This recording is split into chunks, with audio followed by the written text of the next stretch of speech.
So the very first thing I'd probably recommend is to do a 5-second meditation. 5 seconds. It's all you need. Put one hand on your belly, put one hand on your heart, and just 5 seconds. 1, 2, 3, 4, 5.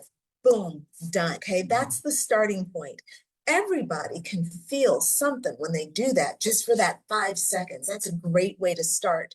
And if you can do that a few times a day, then do that.